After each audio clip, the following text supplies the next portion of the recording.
اعوذ باللہ من الشیطان الرجیم بسم اللہ الرحمن الرحیم لا حول ولا قوة الا باللہ العلی العظیم حسبنا اللہ ونعم الوکیل نعم المولا ونعم النصیر وبہ نستعین وهو خیر ناصر ومعین والعاقبة للمتقین والجنة للموحدین والنار للعاصین والصلاة والسلام علی اشرف الانبیاء والمرسلین حبیب الہ العالمین ابی القاسم محمد اللہم صل علی محمد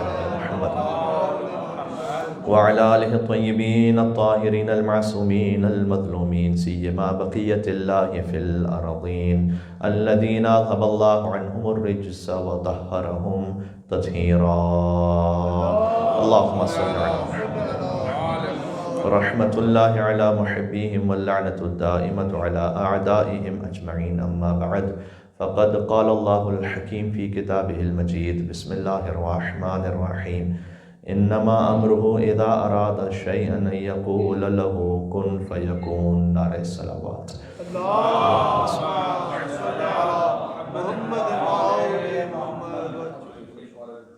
آسمان امامت کے پانچویں تاجدار ولایت کی آمد آپ سب کو مبارک ہو۔ مولا کا روز ولادت ہے یکم رجب المرجب سن 57 ہجری 57 میں امام کی امامت کا عدد بھی موجود ہے اور مولا کی عصمت کا عدد بھی ہے۔ 5ویں امام ہے اور 7ویں معصوم ہے، اور 57 برس ہی امام کی ظاہری حیات ہے، 57 سال ہی کا سن ہے مولا کا، اور 57ویں برس ہی میں ہجری امام علیہ السلام کی ولادت ہے۔ اور ماہ رجب المرجب کی آمد تمام مومنین کو مبارک ہو۔ ماہ ولایت کی آمد ہے، ماہ رب العالمین ہے۔ حضور نے فرمایا کہ رجب شہر اللہ، اللہ کا مہینہ ہے رجب، شعبان میرا مہینہ ہے، رمضان میری امت کا مہینہ ہے۔ ایک کلام اس طرح سے بھی ہے کہ فضل و شہر رجب علی سائر الشہور کفضل القرآن علی سائر الکلام۔ رجب کی فضیلت باقی مہینوں پر ویسی ہے جیسے قرآن کی فضیلت باقی کلاموں پر ہے۔ غور فرما رہے ہیں آپ؟ اور شاید اس کی وجہ یہ بھی ہو کہ اس رجب میں اس ہستی کی آمد ہے کہ جو نہ کبھی قرآن سے جدا ہوا نہ قرآن کبھی اس سے جدا ہوا۔ علی مع القرآن والقرآن مع علی ہے۔ اس ماہ رجب کی خوشیاں وہ ہیں کہ گویا اللہ سبحانہ وتعالیٰ کی جانب سے اعلان ہے کہ اگر اس رجب کو میں عرش پہ مناؤں تو میرا رجب ہو جائے، اور آپ فرش پہ منائیں تو تیرا رجب ہو جائے۔ یا علی، مل کے صلوات بے دے نام حیدر کرار علی ابن ابی طالب علیہ السلام۔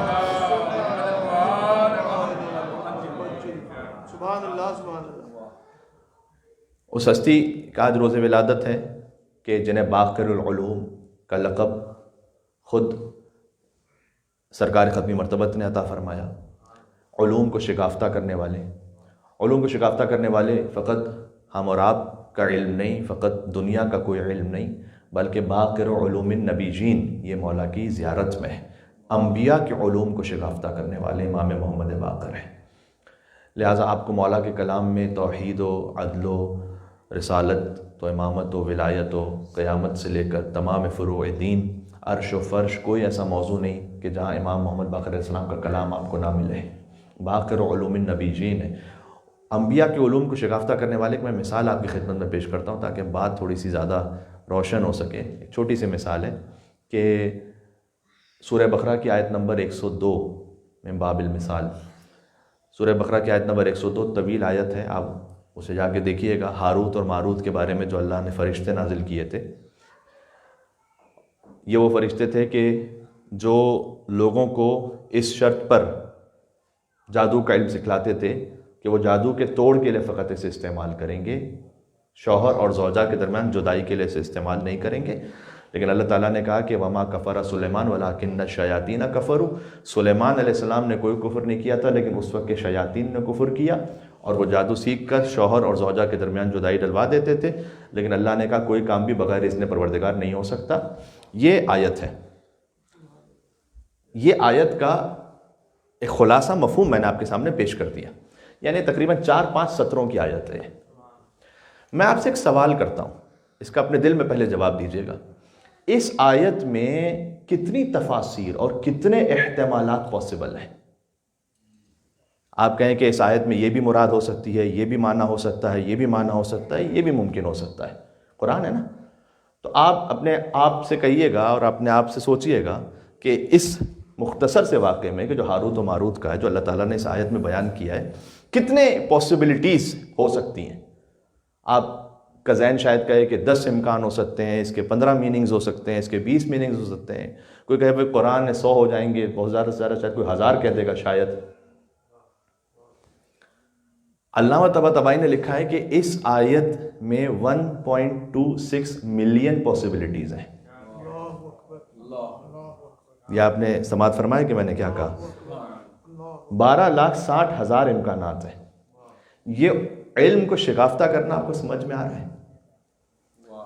یہ ایک عام انسان کہہ رہا ہے جو باقر العلوم کے در کا شاگرد ہے۔ جب شاگردوں کے شاگرد یہ ہیں کہ وہ اس ایک آیت سے 1.26 ملین احتمالات کو بیان کریں کہ اس میں پاسبلٹیز ہیں، تب سوچئے گا کہ جب انبیاء کے علوم کو شگافتہ کرنے والے مولا محمد باقر ہوں گے تو وہ کیسے باقر علوم ہوں گے، وہ کس کیفیت میں علوم کو شگافتہ کرتے ہوں گے۔ یہ میں نے فقط مثال اس لیے دی ہے کہ آپ کسی بھی امام کے لقب کو اپنے آپ سے قیاس نہ کیا کیجئے اپنے دنیاوی مطلب میں۔ امام جعفر صادق جو صادق ہیں اس کا مطلب فقط سچ بولنے والا نہیں ہے، جو ہم کہتے ہیں کہ صادق سچ بولنے والا۔ امام جو صادق ہیں یا جو بی بی صدیقہ ہیں، خود امام محمد باقر کی والدہ کا لقب کانت صدیقتن، امام نے اپنی والدہ کے لیے فرمایا کہ فاطمہ جو ان کی جدہ ہیں وہ بھی صدیقہ ہیں، اور فاطمہ بنت حسن جو امام محمد باقر کی والدہ ہیں وہ بھی صدیقہ ہیں۔ یا اللہم صلی علی محمد وعلی محمد، ذرا غور کیجئے گا، یہاں سچ کا مطلب فقط سچ بول دینا نہیں ہے، یہاں مطلب یہ ہے کہ جو ان کی زبان سے جاری ہو جائے وہ عالم امکان میں وجود پا جائے۔ یہاں صداقت کا مطلب یہ ہے، صداقت کا مطلب فقط خبر دینا نہیں ہے، صداقت کا مطلب جو کہہ دیا اس کا وجود میں آ جاتا ہے۔ تو آپ اپنے الفاظ میں اپنے معنی میں اسے قیاس نہ کیا کیجئے امام کی کسی بھی لقب کو۔ حتی میں آپ کو مثال دے دوں، اگر کسی کو تعجب ہو رہا ہو اور کسی کو شاید انٹرنلی اگر وہ اب تک کنونس نہ ہوا تو میں ایک مثال دے دوں آپ کو، خود امام کی والدہ ہی کی۔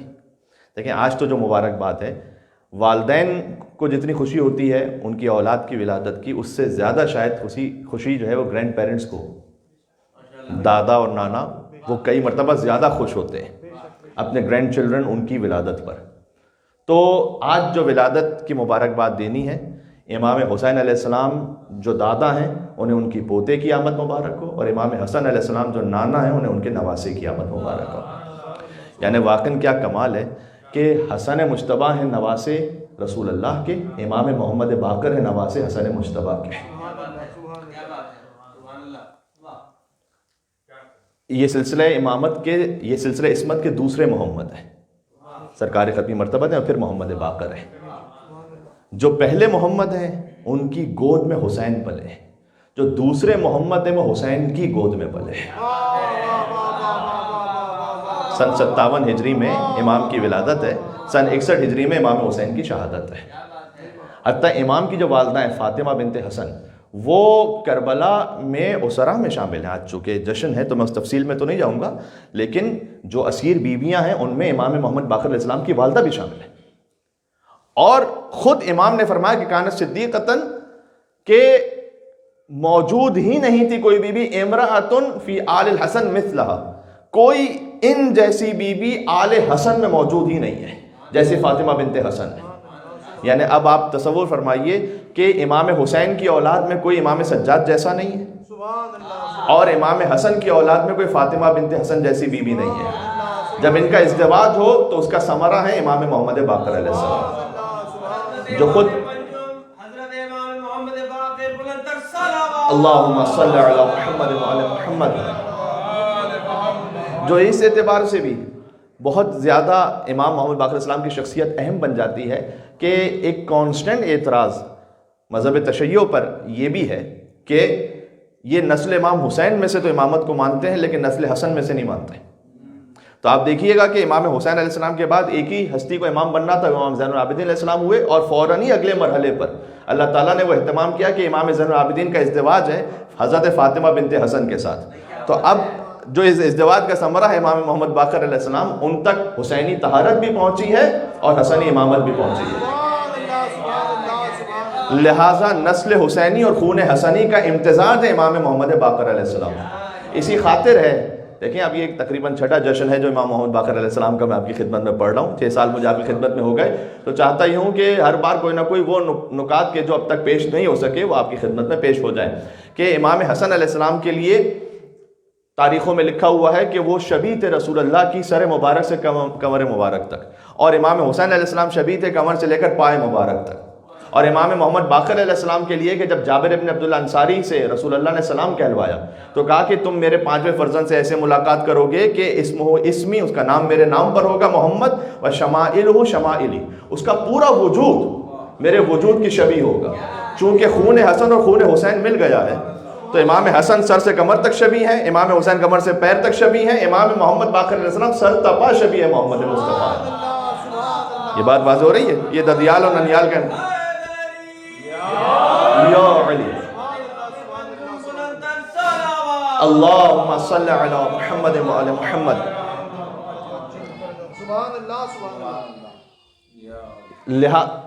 کوئی ساتھ میں منقبت بھی ہو رہی ہے, مل کے صلوات بھیجے محمد وعلی محمد پر. اللہم صلی علی محمد وعلی محمد.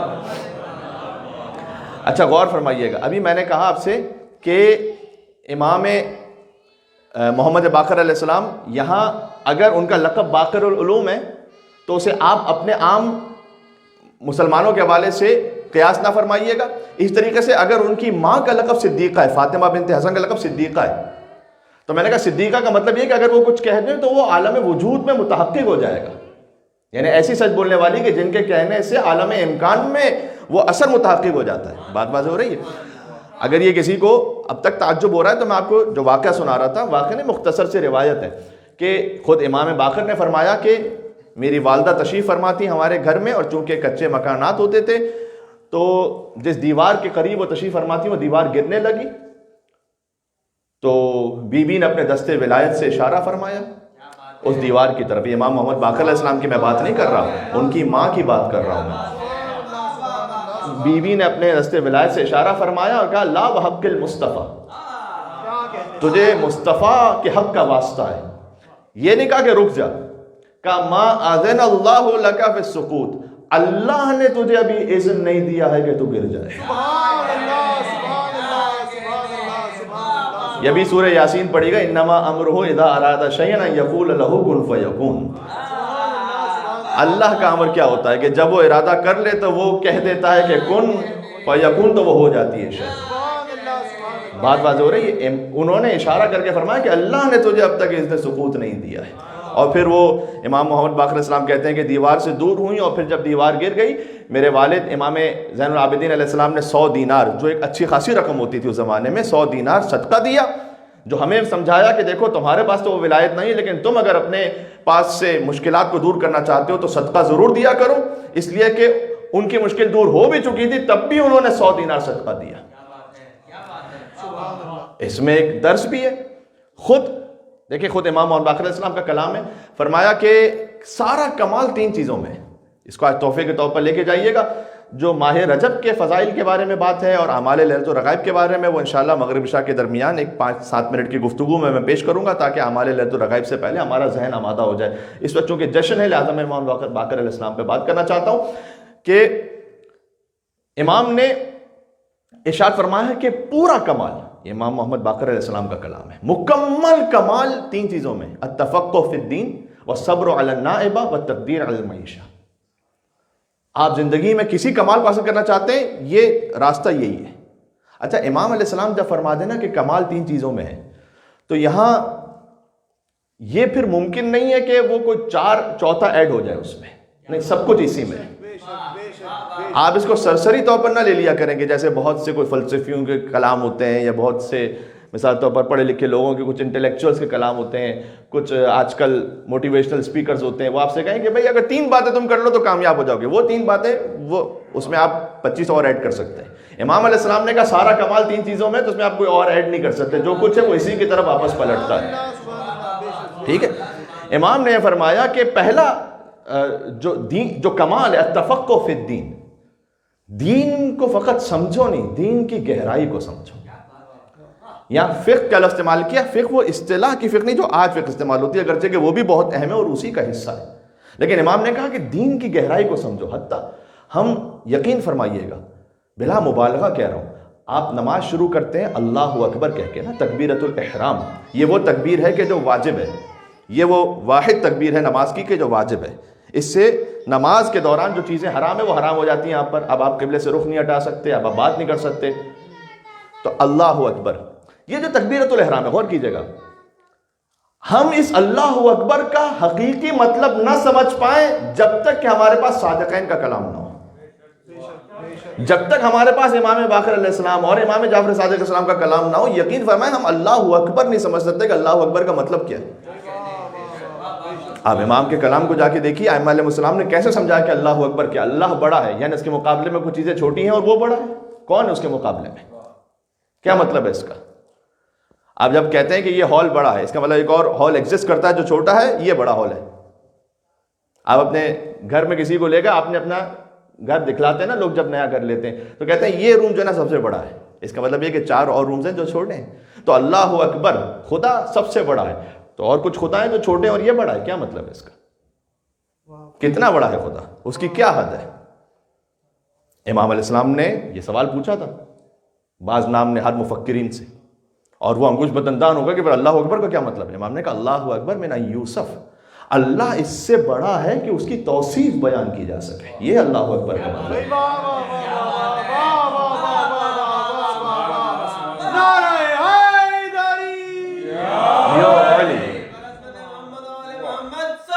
اللہم صلی علی محمد وعلی محمد.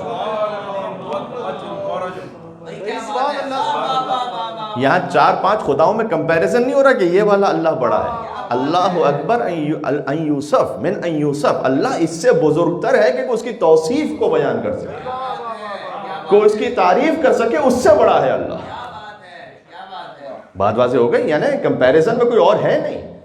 یہ وہی بات ہے کہ جو مولا کائنات نے جہاں سے نہج البلاغہ شروع ہوتی ہے، الحمدللہ الذی لا یبلغ مدحتہ القائلون ولا یحصی نعماءہ العادون ولا یؤدی حقہ المجتہدون الذی لیس لصفتی حد محدود ولا نعت موجود ولا وقت ممدود ولا اجل معدود فطر الخلائق بقدرتہ ونشر الریاح برحمتہ ووددہ بالصخور میدان ارض. یہاں سے نہج البلاغہ شروع ہوتی ہے. حمد اس پروردگار کی کہ مدحت کرنے والوں کی رسائی نہیں ہے کہ اس کی مدحت کر سکے. آپ ہمیشہ ائمہ علیہ السلام کے کلام کو، پہلے علی کے کلام کو دوسرے محمد کے کلام سے جوڑ لیجئے، آپ کو نتیجے ملتے جائیں گے. تو دین کی گہرائی، امام نے کہا دین کی گہرائی کو سمجھو، فقط دین نہیں، التفقہ فی الدین. اور جب آپ دین کی گہرائی کو سمجھتے ہیں تو آپ کے لیے تعجب خیز نہیں رہتے اہل بیت علیہ السلام کے فضائل کو تحمل کرنا اور ہضم کرنا. اس لیے کہ جہاں آپ کی عقل رک جاتی ہے، آپ کہتے ہیں کہ میری عقل یہاں اسٹاپ ہو گئی ہے. العصمۃ لأہلہا، ضروری نہیں کہ ہر چیز میں خود سمجھ سکوں، عصمت صاحبان اہل کے لیے ہے. ٹھیک ہے، دین کی گہرائی کو سمجھو، التفقہ فی الدین. پھر دوسرا فرمایا الصبر علی النائبہ، کبھی ہمیشہ ہنکی ڈوری نہیں رہے گا زندگی میں، آپ کے لیے مشکلات ہوں گی، اور خاص طور پر مومن کے لیے. یہاں دست و پا کٹیں گے، یہاں جان پر بنے گی. یہ محبت علی ہے، کوئی دل لگی نہیں ہے. تو الصبر علی النائبہ، امام نے کہا کہ مصیبتوں پر صبر کرنا یہ کمال کا دوسرا راستہ ہے. پہلا راستہ ہے دین کی گہرائی کو سمجھو، مصائب پر صبر کرنے کے لیے آمادہ رہو. وہ تقدیر فی المعیشہ بہت اہم ہے، میں سمجھتا ہوں بالخصوص جس سوسائٹی میں اور آپ رہ رہے ہیں. کہہ رہے ہیں اپنی معیشت میں میانہ روی لے کر آؤ، اپنے اکنامکس میں، اپنے خرچوں میں. اگر اللہ تعالیٰ نے آپ کو اتنا عطا کیا ہوا ہے کہ آپ کے پاس 5 کریڈٹ کارڈ ہیں اور آپ سب کچھ ختم کر کے پتہ نہیں کیا کچھ لے سکتے ہیں، تو واقعاً اس طرح زندگی گزار کر وہ چیزیں کہ جو آپ کی ضرورت بھی نہیں ہے اور شاید کوئی لگژری بھی نہیں ہے، فقط شو آف ہے، اس کی طرف جا کر آپ نے زندگی کو اسی میں الجھا کے نہ رکھیے. امام نے کہا جب خرچ کرو میانہ روی سے خرچ کرو، نہ بخل کرو نہ اسراف کرو۔ تو ہو سکتا ہے کیونکہ کہ مولانا صاحب ہم تو جتنا چاہیں آپ خرچ کر سکتے ہیں، ہمارے پاس اللہ کا دیا سب کچھ ہے۔ امام نے فرمایا کہ نہیں، اللہ تعالیٰ نے جو آپ کے لیے اہتمام کیا ہے اس میں پھر دوسروں کا حق بھی ہے اور خود آپ کے لیے بھی یہ حکم ہے، مرد و خواتین دونوں کے لیے، کہ وہ معیشت میں تقدیر لے کر آئے، یعنی میانہ روی لے کر آئے۔ ہر شے میں میانہ روی بہتر ہے۔ ویسے تو آپ کو بہت زیادہ غصہ ہونا چاہیے یا بالکل غصہ نہیں ہونا چاہیے، میانہ روی، اسی کو علم اخلاق کہتے ہیں۔ آپ جانتے ہیں علم اخلاق کا مطلب کیا ہے؟ علم اخلاق کا مطلب یہ ہے کہ بیسٹ ایکولیبرم جہاں پر وہ صفت اپنے کمال پر پہنچ جائے۔ جہاں علی ابن ابی طالب تھے اس سے قریب ہو جانا، علی سے جتنا قریب ہو جائے یہی اخلاق ہے۔ بات واضح ہو رہی ہے؟ یعنی علی اور آل علی سے جتنا قریب ہو جائے یہی علم اخلاق کی سب سے اعلیٰ منزل ہے، یہی علم عرفان کی بھی سب سے اعلیٰ منزل ہے۔ عرفان کوئی الگ سے شے نہیں ہے۔ اگر عرفان اور تصوف کوئی اہل بیت کے علاوہ کچھ ہے تو اس کا کوئی تعلق نہیں پھر مذہب اہل بیت سے، یہ یاد رکھیے گا۔ ورنہ جو صوفیت ہے نا، اصل میں وہ ایجاد ہے بنی امیہ کی، اس پہ میں کبھی تفصیل سے بات کروں گا۔ صوفیت ایجاد ہے بنی امیہ کی، اور فلسفہ بئی معنی کہ جو آپ کو اہل بیت پر تسلیم ہونے سے دور کر دے، وہ فلسفہ ایجاد ہے بنی عباس کی۔ اس پر ایک پوری گفتگو ہو سکتی ہے۔ بنی امیہ نے تصوف کیوں ایجاد کیا تھا؟ کیونکہ وہ سامنے دیکھتے تھے کہ ہم تو عیاش ہیں، ہمارے دسترخوان کبھی ختم نہیں ہوتے۔ آپ کو پتہ ہے بنی امیہ کا سب سے بڑا لیڈر حاکم شام، وہ تو کھانا اس لیے نہیں روکتا تھا نا کہ اس کی بھوک ختم ہو گئی، کھانا اس لیے روکتا تھا کہ میں تھک گیا، تھوڑا سا گیپ لے کے پھر شروع کروں گا۔ جو رسول اللہ نے جس سے بد دعا دی کہ جس کا پیٹ کبھی نہ بھرے۔ تو جب ایسے دسترخوان ہے اور وہ شراب و کباب ہے، تو جو تھوڑا سا بھی سوچنے والا ہے وہ چاہے ہمارے ظلم کی وجہ سے ہمارے سامنے جھک جائے، لیکن جانے گا تو یہی کہ جو اصل دین ہے وہ تو محمد و آل محمد کے پاس ہے۔ انہوں نے تصوف ایجاد کر دیا، ایک نام نہاد ڈھونگ اللہ سے قربت کا، جس میں سفیان ثوری، جس میں حسن بصری، رابع بصری، یہ لوگ آ گئے وہ باتیں کرنے والے۔ مثلا رابع بصری کے لیے مشہور ہے کہ وہ گزر رہی تھی، اب میں بات یہ کہنا نہیں چاہتا، بات کچھ اور تھی، بہت کچھ امام محمد باقر علیہ السلام کے لیے، لیکن بہرحال امام محمد باقر علیہ السلام نے تصوف کا بھرپور مقابلہ بھی کیا۔ سفیان ثوری سے امام کے کئی مناظرے۔ تصوف والوں کا مزاج کیا تھا؟ ظاہر میں اپیرنٹلی اپنے آپ کو ایسا بنا لو کہ لوگ بڑے انسپائر اور متاثر ہو جائیں۔ مثال کے طور پر سفیان ثوری ہر وقت ایک کھردرے لباس میں رہتا تھا کہ میں اپنے نفس کو تکلیف دے رہا ہوں اس سے، ٹھیک ہے۔ اب اس کی بہترین مثال آپ کو سمجھ میں آ جائے گی تقدیر فی المعیشہ کی، کہ خرچ کرو تو میانہ روی کے ساتھ کرو۔ اس نے کہا کہ میں اللہ کی خاطر ایک ایسے لباس میں رہوں گا جو کھردرا لباس ہوگا، تاکہ اس کی چبھن سے مجھے اپنے نفس کی حقارت یاد آتی رہے، جبکہ شریعت نے کہیں لکھا ہوا ہی ہے کہ آپ ایسا لباس پہنی اپنے اوپر مسلط کیجیے۔ لیکن سادہ لوگ انسپائر ہو جاتے تھے کہ ہاں بھائی یہ بھی قربتاً اللہ کا ایک راستہ ہے۔ یہ بنی امیہ نے ایجاد کیا ہوا تھا اہل بیت سے دور کرنے کے لیے لوگوں کو۔ تو ایک مرتبہ امام علیہ السلام کو دیکھا، یہ روایت امام محمد باقر علیہ السلام کے لیے بھی مختلف حوالوں سے، امام جعفر صادق علیہ السلام کے لیے مختلف حوالوں سے، اسی لیے دونوں ائمہ کا لقب ملا کے صادقین ہیں۔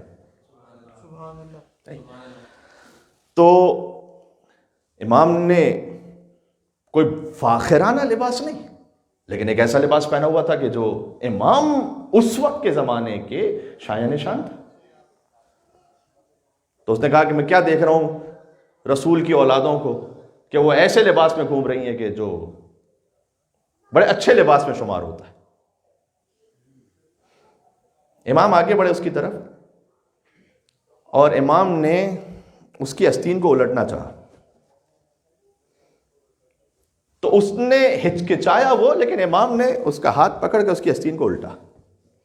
سب سے پہلے تو امام نے کہا کہ یہ جو میں نے پہنا ہے یہ اسراف نہیں ہے، جو اللہ سبحانہ و تعالیٰ نے مجھے عطا کیا ہے اور معاشرے کے عمومی لباس کے مطابق ہے ویسا لباس میں نے پہنا ہے۔ یہ ڈیفینیشن امام نے دے دی۔ پہلے تو یہ ڈیفینیشن آپ کے ذہن میں رہے۔ پھر امام علم الغیب جانتے ہیں نا، امام نے اس کا لباس الٹا، آستین، اس کھردرے لباس کے نیچے نرم اور ملائم لباس تھا بہت۔ امام نے کہا کہ تو نے لوگوں کو دکھلانے کے لیے یہ لباس پہنا ہے، اپنے نفس کی راحت کے لیے اندر وہ نرم و ملائم لباس پہنا ہے۔ اور پھر سن لیجئے گا، امام نے اپنی آستین کو الٹا، اس کے اندر کھردرا لباس تھا۔ اللہ اکبر۔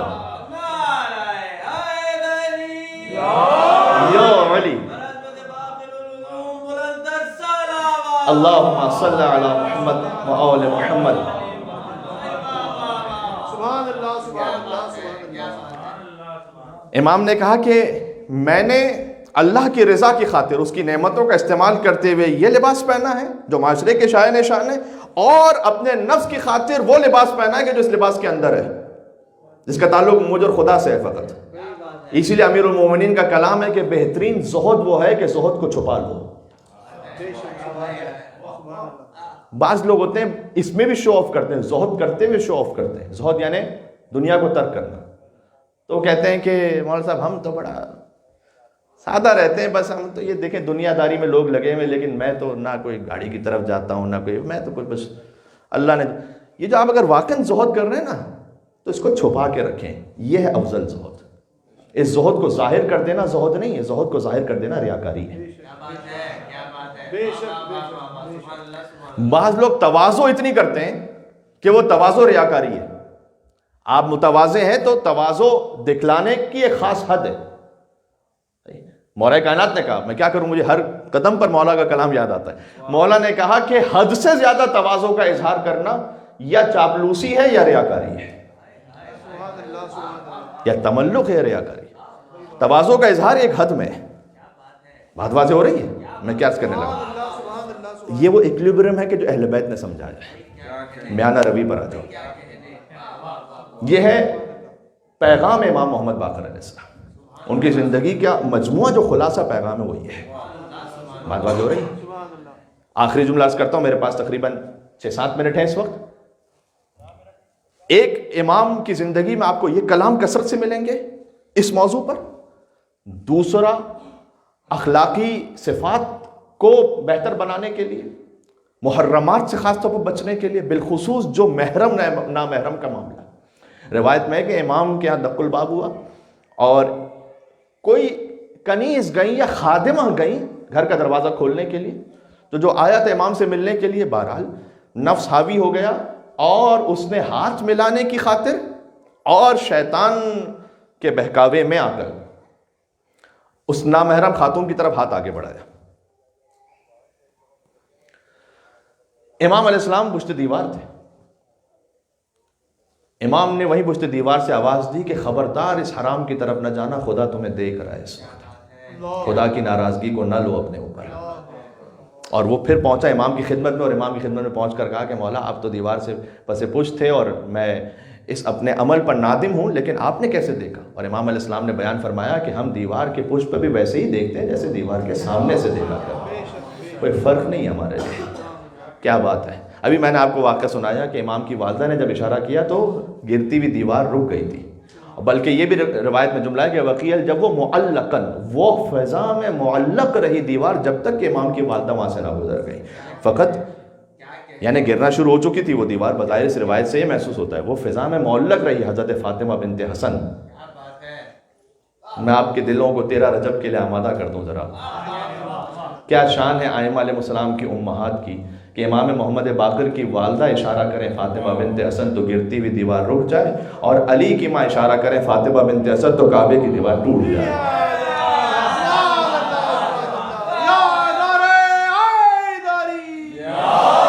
یا علی، یا علی.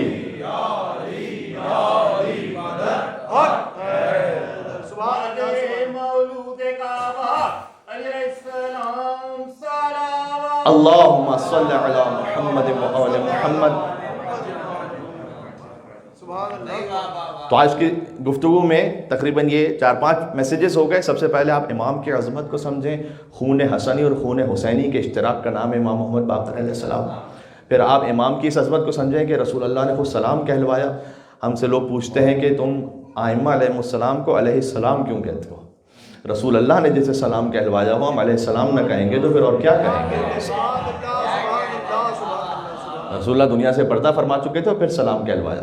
پھر ہم نے آپ سے عرض کیا کہ امام علیہ السلام کی زندگی میں انہوں نے فرمایا کہ مکمل کمال یہ ہے کہ تم دین کی گہرائی کو سمجھو، صبر کرو مصیبت پر، اور معیشت میں تقدیر کرو، یعنی خرچ کرنے میں میانہ روی لے کر آؤ. جس سے ہم نے سمجھایا آپ کی خدمت میں کہ ہر امر میں آپ میانہ روی رکھیں، ہر امر میں. حتی دوستی میں مولا کائنات نے کیا کہا کسی سے ایسے دوستی نہ کرو کہ اسے اپنا سب کچھ وہ بیان کر دو کہ ممکن ہے کہ بعد میں تمہارا دشمن ہو جائے. امام کا کلام ہے. اور کسی سے ایسے دشمنی نہ رکھو کہ اس سے وہ سلوک کر بیٹھو کہ ممکن ہے کہ بعد میں تمہارا دوست ہو جائے. اس میں معمولاً ہم خیال نہیں رکھتے. معمولاً ہم جب کسی کے ساتھ تعلق یا دوستی کی بات آتی ہے تو بہت کچھ وہ کہہ جاتے ہیں کہ بعد میں خود شرمندہ ہو رہے ہوتے ہیں کہ کیوں کہہ دیا تھا یار یہ. امام علیہ السلام کے کیونکہ ہم کلام کو پڑھتے نہیں ہیں یا کلام سے درد حاصل کرتے نہیں ہیں. اور پھر امام نے ان ساری چیزوں کو ایک بات میں جمع کیا جو کتاب الکافی کی حدیث ہے, بہت خوبصورت ہے.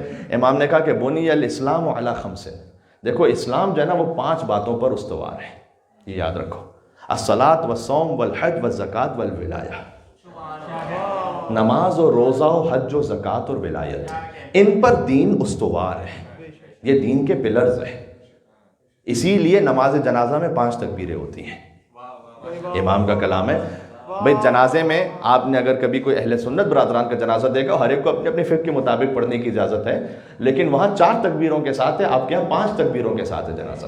اس کی وجہ امام نے بیان فرمائی ہے کہ چونکہ ہمارے ماننے والے وہ 5 بنیادوں کو مانتے ہیں, لہٰذا ہر بنیاد پر ایک تکبیر کہتے ہیں وہ.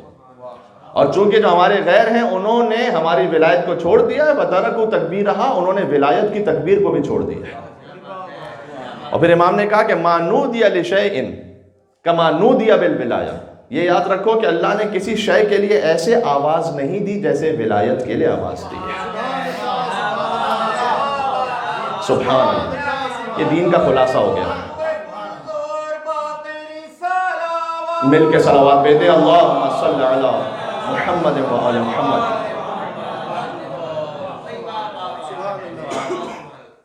آپ کے ثواب کی خاطر آپ کو نیت میں شامل کرتے ہوئے امام محمد باقر کی زیارت کے 2 سے 3 جملے پڑھ دیتا ہوں اور بات ختم کرتا ہوں. السلام علیک یا امام الہدا, ہدایت یافتگان کے امام نہیں, اے ہدایت کے امام آپ پر سلام. السلام علیک یا عصمت المتقین, امام محمد باقر علیہ السلام کی زیارت ہے.